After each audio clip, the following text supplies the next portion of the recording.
ذكر فاعلم أنه لا إله إلا الله محمد رسول الله لا إله إلا الله محمد رسول الله.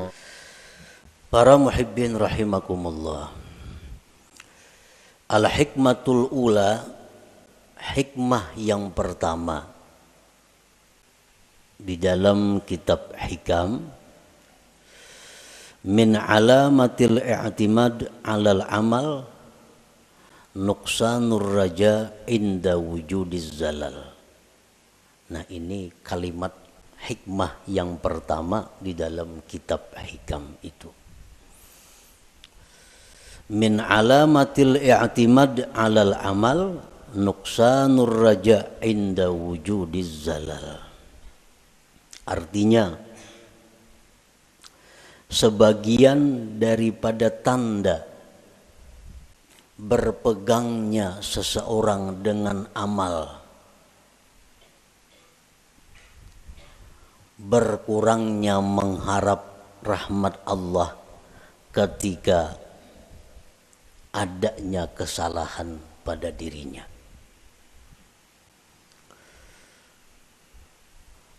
Apabila kita melakukan satu dosa, apabila kita ketinggalan satu wirid yang rutin,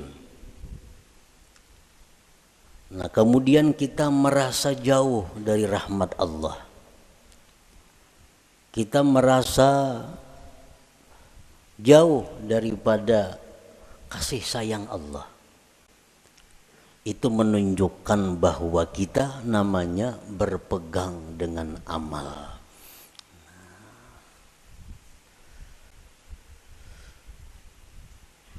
Orang-orang yang mulia, orang-orang yang sudah mengenal lebih jauh tentang Allah Subhanahu wa ta'ala, dalam keadaan apapun mereka itu tidak berkurang harapnya kepada Allah.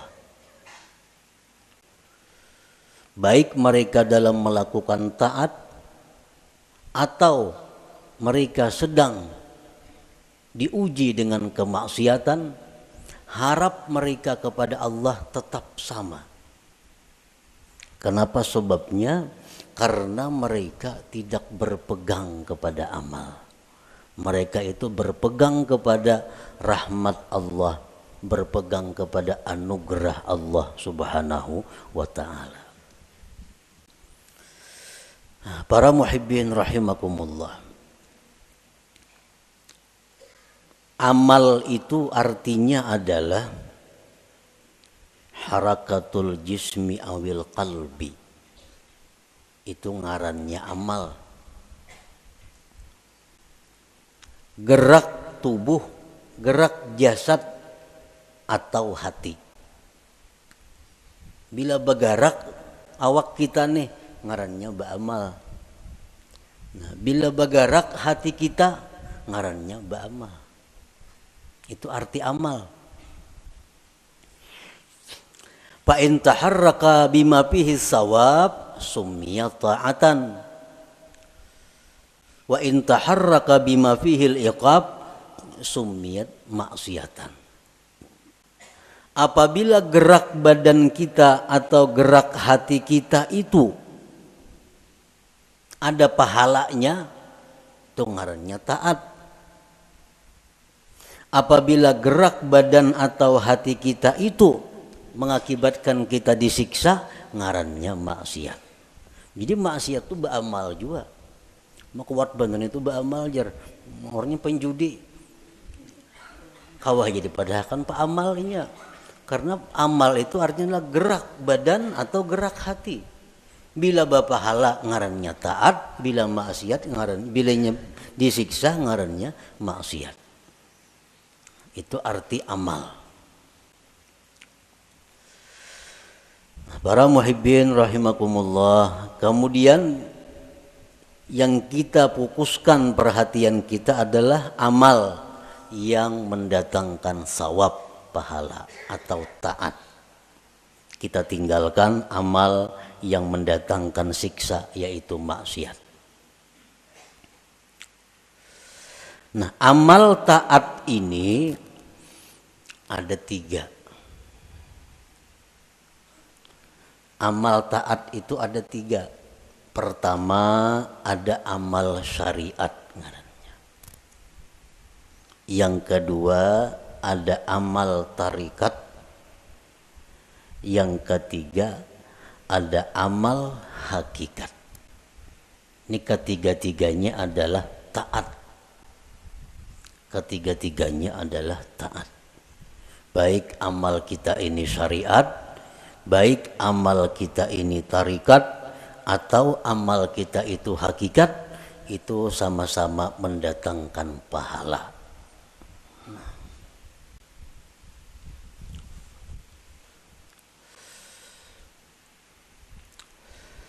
Amal syariat untuk apa? Para ulama tasawuf mengatakan amal syariat itu gunanya li islahil jawarih, untuk membaguskan anggota tubuh kita. Membaguskan mata, membaguskan telinga, membaguskan mulut, membaguskan tangan, membaguskan kaki. Itu disebut adalah amal syariat. Kayak apa mata supaya bagus? Jangan memandang yang diharamkan Allah. Kayak apa mulut nang bagus? Jangan berkata-kata yang dilarang Allah.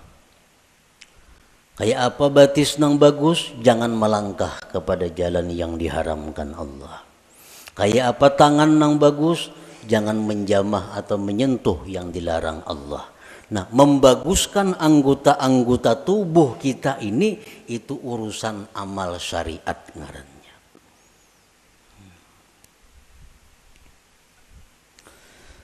Wa amalut tariqah li islahil qulub. Sedangkan amal tarikat itu untuk membaguskan hati.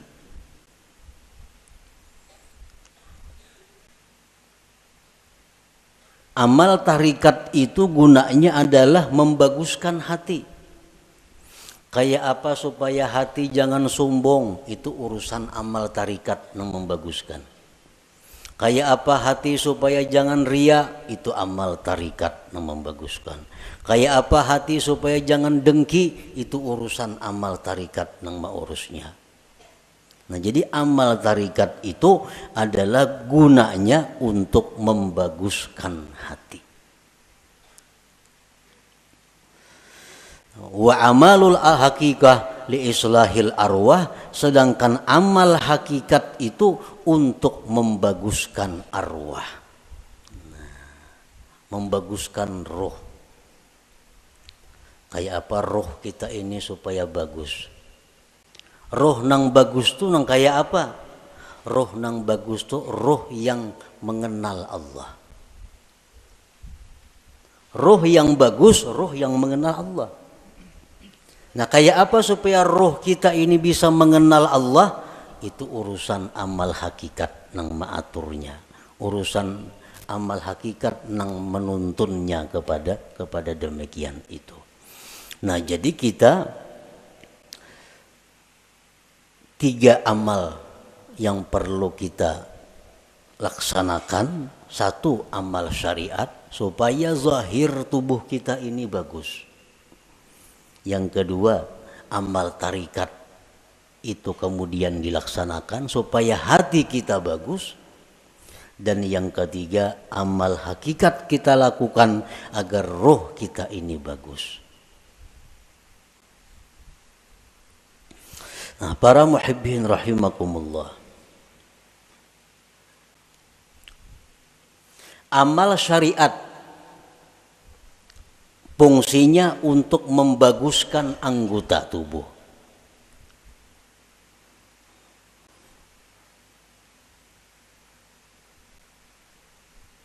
Amal syariat fungsinya untuk membaguskan anggota tubuh.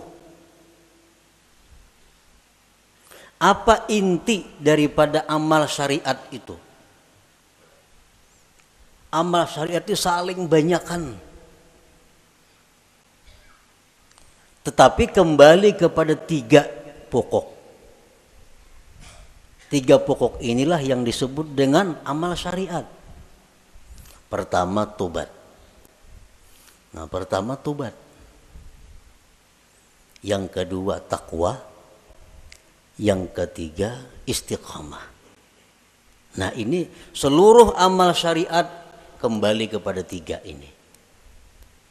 Tobat, kemudian takwa, kemudian istiqamah. Nah, tobat artinya apa? Membersihkan diri daripada yang kotor-kotor. Membersihkan diri daripada maksiat-maksiat. Itu tobat. Dimandii. Nah, mandi itu tobat karena. Imbah mandi hanyar dipakaiani. Nah, dipakaiani betapi, babaju, bakupia, bermacam-macam pakaian. Nah, itu adalah takwa.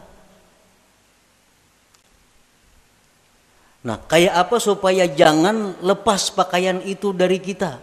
Ngarannya istiqamah. Membanu beselawar, membanu betilanjang tuh ada istiqamah ngarannya. Istiqamah ini selalu berpakaian. Nah, artinya apa? Selalu menjunjung perintah Allah, menjauhi yang dilarang Allah dalam keadaan apapun. Itu istiqamah. Dalam keadaan susah, rajin ibadah. Dalam keadaan kaya, rajin ibadah. Dalam keadaan sakit, rajin ibadah. Dalam keadaan sihat, rajin ibadah. Dalam keadaan apapun ibadah kada tertinggal. Ini ngarannya istiqamah. Nah, tiga hal itu urusan amal syariat.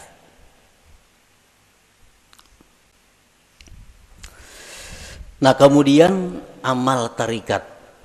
Banyak banget tarikat itu amalannya. Tetapi intinya kembali kepada tiga. Supaya hati kita ini bagus. Pertama, ikhlas. Ikhlas. Yang kedua, sidik. Yang ketiga, tumakninah. Nah, ini intinya. Seluruh amal tarikat buliknya kenang tiga ini. Bila yang tiga ini bisa kita laksanakan, maka kita sudah mempunyai amal tarikat ngarannya. Berarti sudah punya hati yang bagus. Pertama, ikhlas. Nah, yang kedua, sidik. Setiap orang sidik pasti ikhlas. Orang ikhlas belum tentu sidik. Jadi sidik itu lebih tinggi kedudukannya daripada ikhlas.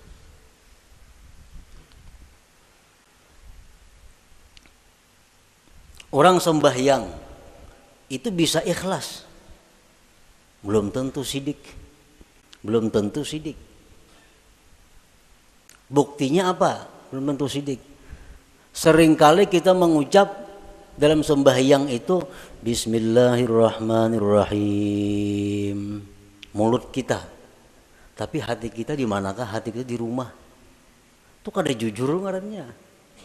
Kalau orang yang jujur mulutnya Bismillahirrahmanirrahim, hatinya Bismillahirrahmanirrahim. Nah, jadi kedudukan sidik lebih tinggi daripada ikhlas. Nah, yang ketiga tumakninah. Tumakninah itu artinya tentramnya hati dengan Allah. Tentramnya inya tuh lawan Allah nang tentram. Lawan keluarga, anak, bini, laki, duit, harta, kekayaan, pangkat itu kadang membuat inya tentram. Tapi begitu mengingat Allah, hatinya tentram. Nah, ini tumakninah. Ini urusan tarikat. Urusan tarikat. Jadi kalau orang sudah lulus dalam tarikat itu pasti tentram dengan Allah. Alladzina amanu wa tatma'innu qulubuhum bi dzikrillah, ala bi dzikrillah tatma'innul qulub. Ini untuk orang tarikat. Nah, orang-orang yang beriman itu tentram hatinya dengan mengingat Allah. Nah, jadi kalau kita sudah bertarikat, lulus dalam tarikat itu, pasti kita tentramnya kita dengan Allah. Tak kumpul lawan siapa aja kadang membuat tentram. Tapi begitu kita ingat Allah walaupun seorangan di hutan belantara tetap tentram hatinya. Nah ini sudah orang yang lulus dalam tarikah ngarannya. Nah yang ketiga, hakikat, amal hakikat. Hakikat tadi gunanya untuk membaiki roh. Roh yang baik itu roh yang kenal Allah. Nah kayak apa roh kita ini supaya kenal Allah? Itu urusan amal hakikat, pekerjaan hakikat. Dan inti pekerjaan hakikat itu kembalinya kepada tiga. Pertama murakabah. Nah, murakabah.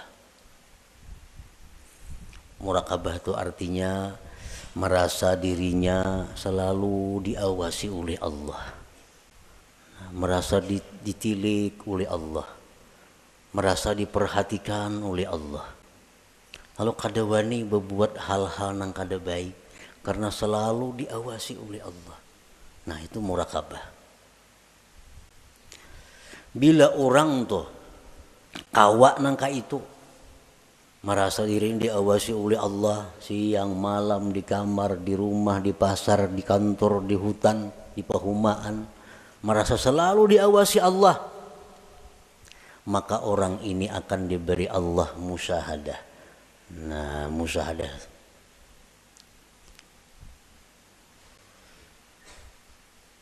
bila orang itu sudah musyahadah lawan Allah, ngarannya ma'rifat lawan Tuhan. Jadi amal hakikat ini tiga, murakabah, musyahadah, ma'rifat. Itu amal hakikat ngarannya.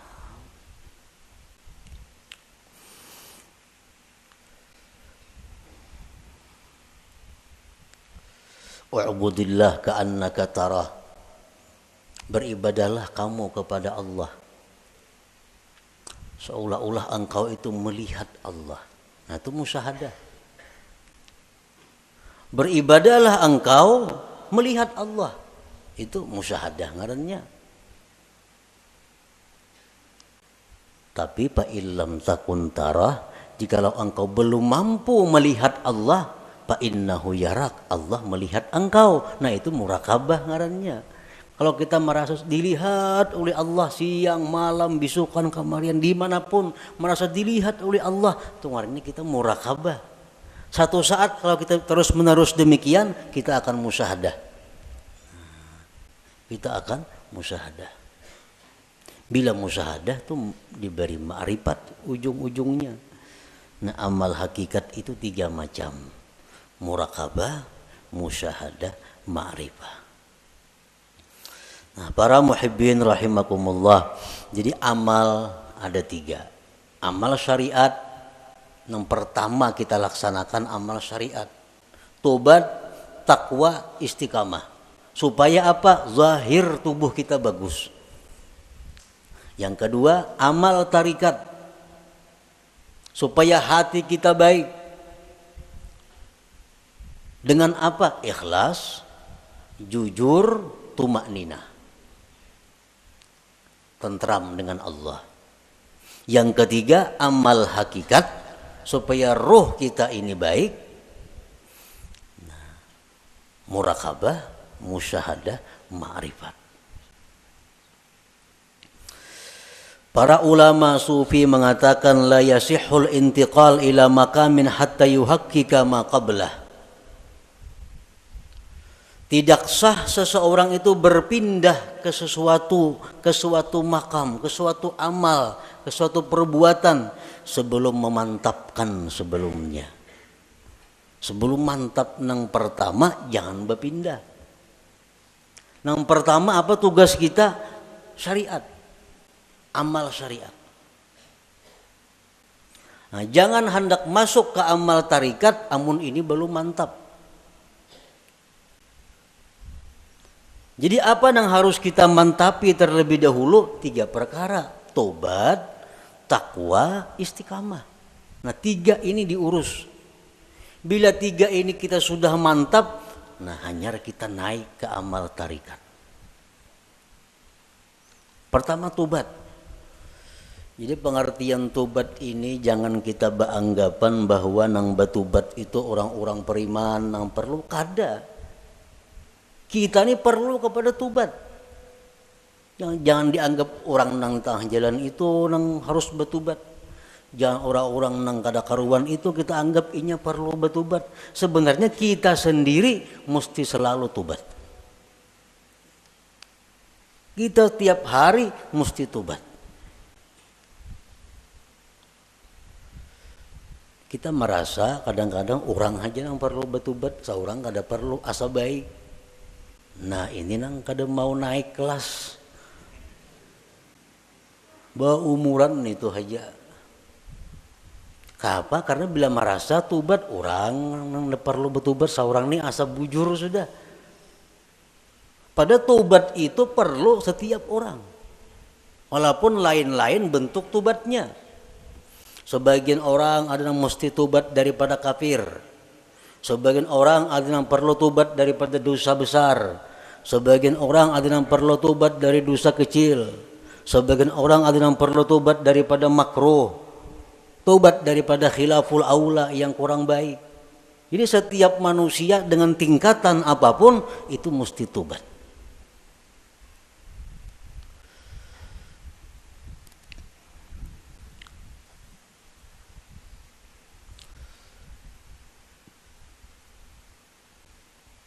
Nah kita sudahlah bertobat, sudah.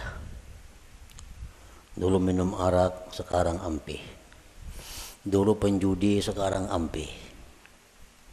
Tobat. Dulu ketujuh riba, sekarang ampih. Tobat. Dahulu suka zina, sekarang ampih, sudah tobat. Nah cuma tahukah kita tobat kita itu diterima atau kada? Nah, karena orang nang ampih itu belum tentu diterima.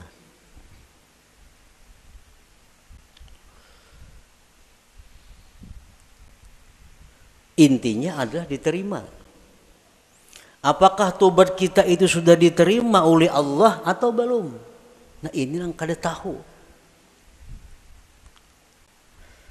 Maka kita kada boleh naik ke suatu makam, ke suatu tingkatan sebelum memantapkan tingkatan yang pertama, hanyar tingkatan yang kedua, mantap nang kedua, hanyar naik ke tingkatan nang ketiga. Selama kita belum biris tingkatan syariat, kada akan bisa kita mengaji ilmu tarikat. Mengaji bisa, paham bisa, memakai pasti kada kawa. Memakai pasti kada kawa. Mau kada kawa.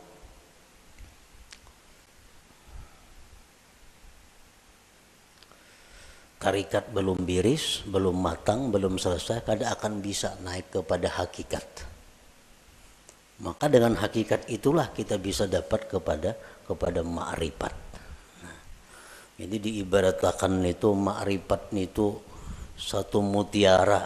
Nah, mutiara, andaknya mutiara itu di dalam ruangan nang halus, muat awak. Ruangannya muat awak. Ruangan nang halus ini andaknya di sebuah kamar. Nah, kamar kawah jorong boleh membaandam. Dan kamar itu andaknya dalam sebuah rumah. Nah, rumah ini mau naik sepeda motor kawah aja rumah. Nah, jadi kita kada bisa masuk ke rumah kalau kita masih banyak bawaan. Ada kawan. Kalau kita masih banyak bawaan kita ini masih berinting, sering banyakan bawaan. Kalau kita bakajal ke rumah, kada kawa. Buangi nang kada perlu supaya kita kawa masuk ke rumah. Nah, motor ditinggal, nang mana diisi motor, toko ditinggal. Kalau mangkut toko ke rumah, kada kawa. Nah, kios ditinggal, kabun ditinggal, kada muat rumah. Nah, jadi nang kau masuk ke rumah hanya barang-barang tertentu. Nah, Artinya apa? Syariat itu laksana rumah. Begitu kita masuk syariat, banyak yang kita tinggalkan. Riba tinggalkan, permainan tinggalkan, zina tinggalkan, semua aja tinggalkan. Kawa tuh kita masuk ke rumah. Nah, sepeda motor kawa dibawa ke rumah, sepeda kawa dibawa ke rumah. Begitu kita hendak masuk kamar,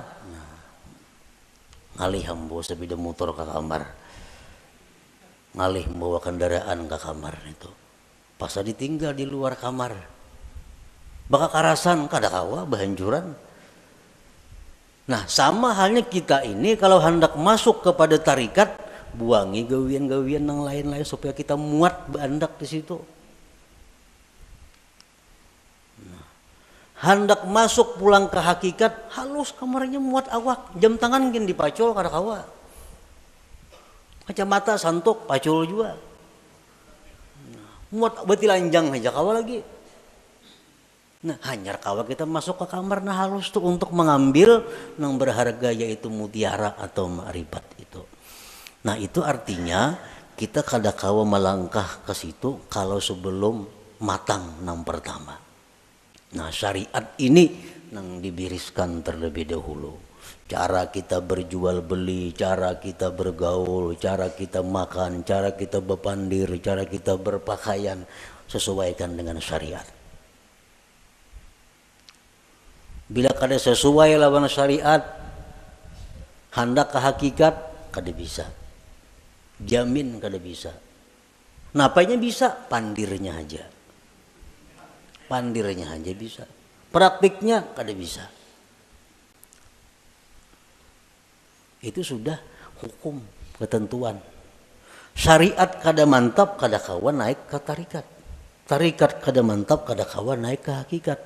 Nah, jadi fokus kita ini adalah membaguskan dahulu syariat kita. Kayak apa membaguskan syariat? Tobat. Nang ketujuh menggibah, tobat. Nang ketujuh riba, tobat. Nang ketujuh memakai pakaian haram, tobat. Imbah kita tobat itu perlu diteliti, perlu dipikirkan. Tobatku ini diterima juga kah, kada kah?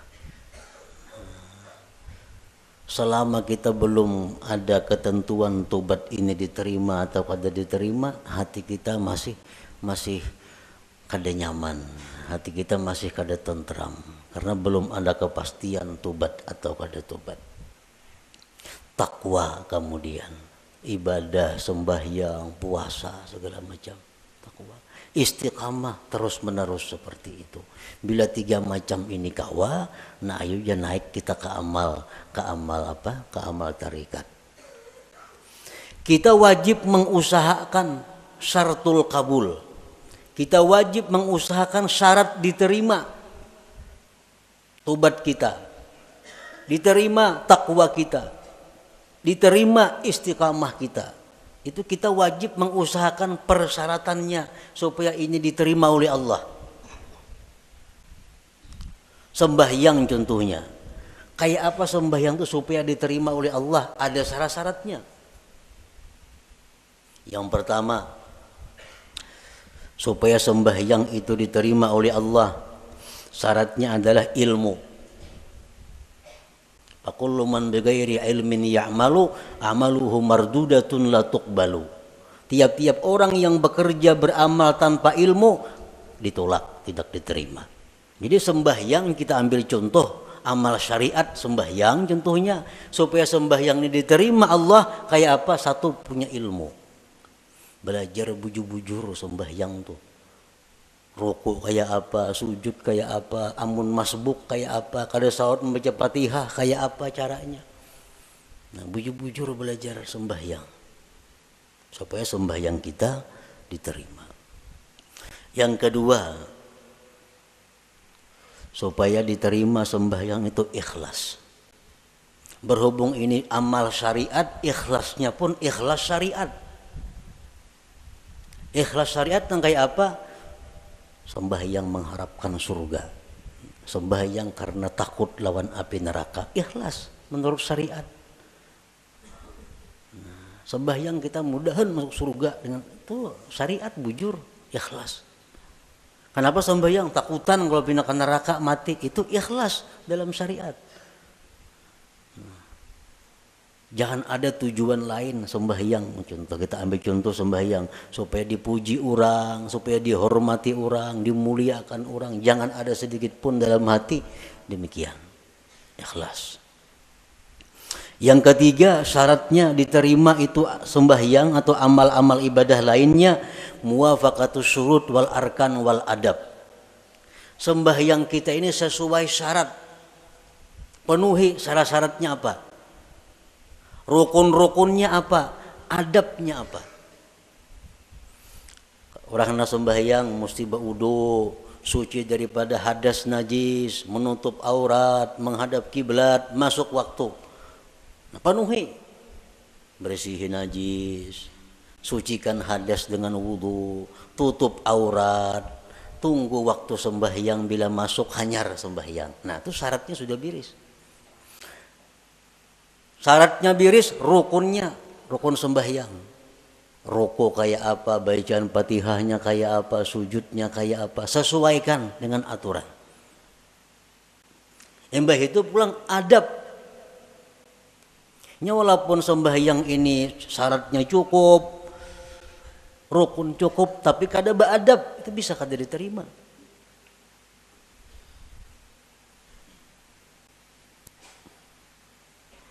Sesuaikan adabnya.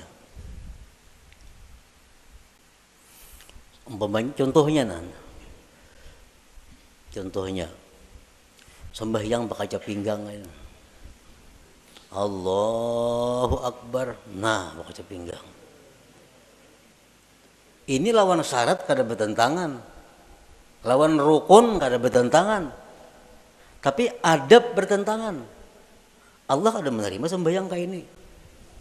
Harap tinggi Tuhan sembahyang kayak itu, Allahu Akbar. Nah, jadi adab sembahyang termasuk nang sunat-sunat dalam sembahyang dilaksanakan. Yang keempat, ada mubtilat wal mukrihat wal makruhat. Tidak ada yang membatalkan dan yang dibenci Allah. Sembahyang atau ibadah kadang-kadang membatalkan, kadang-kadang dibenci Tuhan. Kita gawi semua nang sunat, jauhi nang makruhnya. Yang kelima, al halal fi ma yata'allaqu bih. Halal pada sesuatu yang berhubungan dengannya.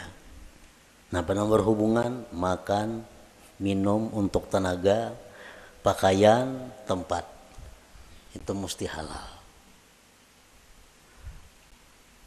Rasulullah bersabda, man akala luqmatan min haram lam tuqbal minhu salatu arba'in lailah. Orang yang makan satu suap daripada makanan yang haram tidak diterima sembahyang 40 malam. Sasuap tuh kita makan nang haram, 40 malam sembahyang kita ditolak Allah. Sepiring berapa suap?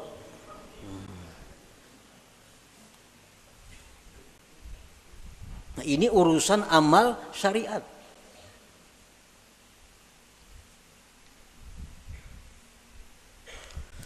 Pakaian kita mesti halal. Rasulullah SAW bersabda, man ishtara sauban bi ashri darahim bisamanihi dirhamun haram lam yaqbalillah salatahu ma dama alaihi minhu syai. Barang siapa nukar pakaian 10 dirham, 1 dirham ada yang haram, kada Allah terima sembahyangnya selama itu masih ada.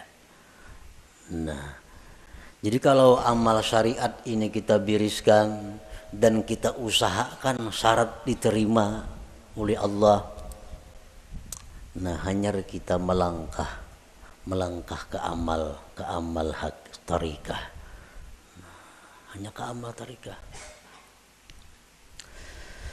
Para muhibbin rahimakumullah. Imam Ahmad Ibnu Athaillah tadi mengatakan termasuk tanda orang yang berpegang dengan amal, kurangnya berharap kepada Allah ketika terjadi maksiat pada dirinya. Nah sekarang kita tadi beramal, tobat sudah kita laksanakan, syarat-syarat untuk diterima sudah kita laksanakan, takwa sekarang ini kita laksanakan, istiqamah kita laksanakan.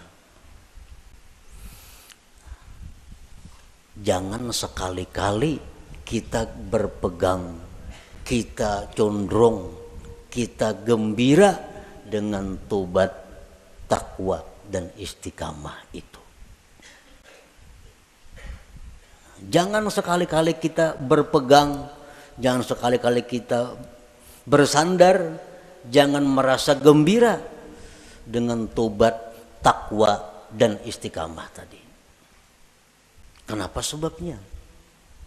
Karena takwa, tobat, istiqamah itu bagian amal syariat tuh, itu kada akan bisa memasukkan kita ke dalam surga. Ada perlu kita gembira dengan itu. Lalu apa nang kita gembirakan? Nang kita banggakan, nang kita gembirakan itu adalah rahmat Allah nang datang kepada kita sehingga kita bisa tobat, bisa takwa, bisa istiqamah. Nah, rahmat Allahnya ini nang kita gembirakan, bukan takwanya. Nah, bila kita menggembirakan dengan takwa yang kita lakukan, ngarannya berpegang dengan amal. Bila orang berpegang lawan amal itu, lawan Tuhan turun naik. Bila banyak maksiat asa jauh lawan Tuhan. Bila berbuat taat asa parak lawan Tuhan. Padahal Tuhan tuh ada berjauh berparak sebenarnya. Nah di situ kelemahan tauhid kita. Kenapa kita bila berbuat maksiat asa jauh lawan Tuhan? Berbuat taat asa parak lawan Tuhan. Karena kita berpegang lawan amal. Jangan kita berpegang dengan rahmat Allah, apapun keadaan kita selalu dekat dengan Allah. Baik dalam maksiat kita dekat dengan Allah, waktu taat dekat lawan Allah, karena kita berpegang lawan Allahnya bukan dengan amal kitanya. Nah ini min alamatil i'timad 'alal amal nuqsanur raja inda wujudiz zalal. Rasulullah SAW bersabda, la yadkhula ahadukumul jannah bi amalihi. Seseorang kamu, ujar Nabi, selamanya tidak akan bisa masuk surga dengan amalnya. Nah, buat apa kita berpegang lawan amal? Buat apa kita gembira dengan tobat? Gembira dengan takwa? Gembira dengan sembahyang? Nah, apa gembira akan? Itu kadang membawa ke surga, ujar Nabi kita. Qalu wala anta ya Rasulullah, qala wala ana. Aku pun ya Nabi, amalku kada bisa masukkan aku ke surga. Illa ayyatagammadani Allah birahmatih, kecuali Allah yang meliputkan aku dengan rahmatnya. Nah rahmatnya ini yang kita gembirakan. Oh kita gembira, kita suka tobat sebab Allah memberikan rahmat kepada aku. Bukan dengan tobatnya kita gembira, tapi dengan rahmat yang diberikan Allah kepada kita. Nah itu yang kita pegang. Bila kita memegang rahmat Allah, kita kada akan berubah dengan Allah dalam keadaan taat atau dalam keadaan maksiat. Nah inilah inti daripada yang dimaksud dalam hikmah yang pertama Imam Ahmad Ibnu Athaillah, min alamatil i'timad 'alal amal nuqsanur raja inda wujudiz zalal. Tanda orang yang berpegang dengan amal, kurang berharap, rasa jauh bila mana dia maksiat kepada Allah, padahal kada boleh itu. Jadi kita dalam taat dekat dengan Tuhan. Kita waktu maksiat pun jangan merasa jauh lawan Tuhan, tetap dekat dengan Tuhan. Karena maksiat taat itu adalah bagian daripada amal. Amal kada perlu kita pegang. Yang kita pegang adalah Allah, rahmatnya dan anugerahnya. Nah kemudian sesudah itu al-hikmatus saniyah, hikmah yang kedua daripada Imam Ahmad Ibnu Athaillah.